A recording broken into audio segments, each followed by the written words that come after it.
kızlarımızı yaşı uzun olsun. Şu gelin toylarına oturmak ve hizmette durmak nasip etsin. Bizi de oğul kapta kalsa. Yaşı uzun olsun. Gelin toylarına hizmette durmak nasip etsin. Rahmat diləkləriniz, hamrahınız olsun. Rahmat salam, xanım Necət toylar. Yaxşı günlər, boş gətirək doşlarım.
can't try color. People try to get my dollar.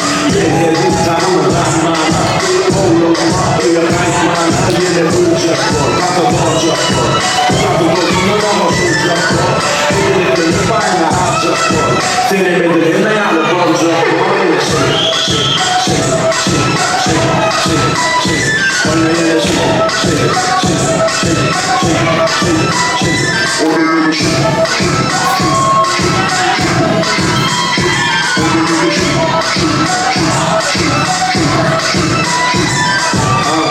In the zombie, it's an off, get a cat. And again, on my head, get that.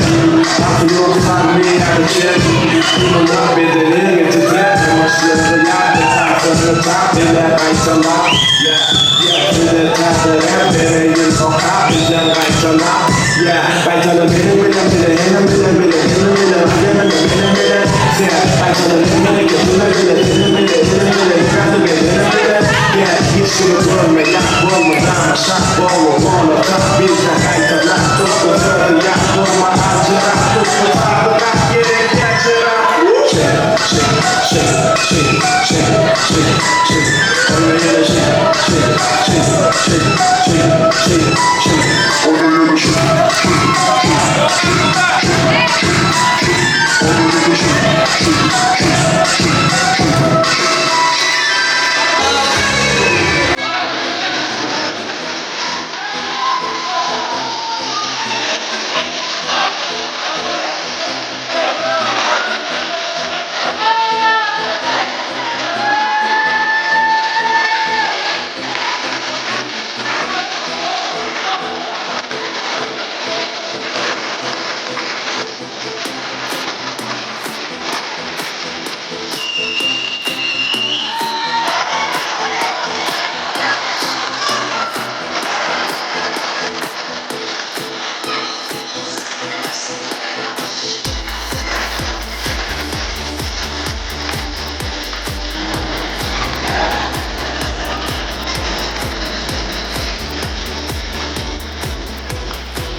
Bitches on my stick, but my name ain't every Though she thinking that nigga disappeared like Tata. She asked for some dollars, now a bitch getting out. Yeah, and I'm in this bitch for my click. I'ma throw 20 racks on the bitch. 3 phones on my lap, world on my back.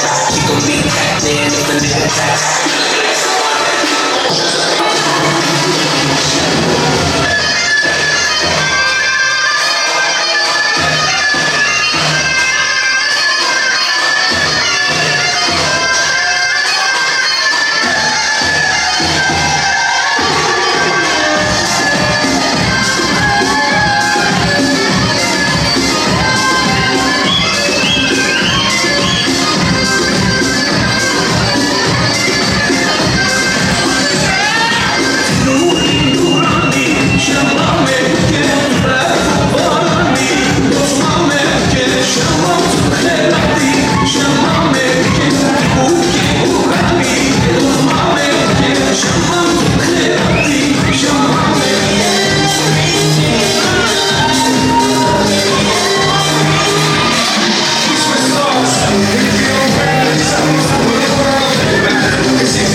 Qarigan chog'imda qanotim derlari davraga to'kin dasturxon yozib orzu umidlar bilan shogona to'y boshlaganim maqsadbek yulduzxonlarni oq yuvib oq taraboyaga yetkazganim hamda Alinani oq yuvib oq taraboyaga yetkazayotganim aziz ota-onalarni taklif qilamiz. Marhamat, shunda Davronbek akamiz yo'q, shundaymi? Davronbek akamiz mamlakatda. Yulduz Seyraxon opa, Davronbek akamiz mamlakatda, shundaymi? Mamlakatdami? Davronbek akamiz. Davronbek akamizni o'rniga, Bozorboy akamizni o'rniga Seyraxon opamiz taklif qilamiz. Hamda Maqsadbek yulduzxonlarni ona bordir, mehribondir, muruvvat bordir. Ona bordir, yuragida muhabbat bordir. Shu mushfarni xor qilganlar bir zordir. Ona bugun mehribonchi turib turganim. Onajon duoga oching qo'lingiz. Farzandlaringizni duo qiling o'zingiz. Bu dunyoda borgami yosh ko'rinsin ko'zingiz. Onajon poyingiz didam ustiga. Hali o'zingiz qizginsiz, so'rab ko'z tegmasin. Qizlaringizda yosh ko'rinasiz. Ko'z tegmasin oilangizga, farzandlaringizga albatta. Shu Maqsadbek akalar shunday bir yaxshi qizni olib baxtli bir yil bo'ldi. Maqsadni ko'rib men quvonaman. Xudoy Maqsadbek sog'liqni bersin. Shu o'g'il qizlarning rohatini ko'rgaysan. O'zing ondan qilib, o'zing voyaga yetirib, shularni vaqt ko'rib, sen ham vaqt to'ylarni to'ylamaysan. Meni qarnida chaqirmay qo'yma lekin. Shuni o'g'ilni to'ydan o'zim so'raman. Yaxshimi? Qarni bo'lsa ham so'raman. O'tirib gapirma o'tirib. Tilaklaringiz, ahvatlaringiz qanday qilib? Misha ikimiz so'ramiz, Misha.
Amin ya Rabbi.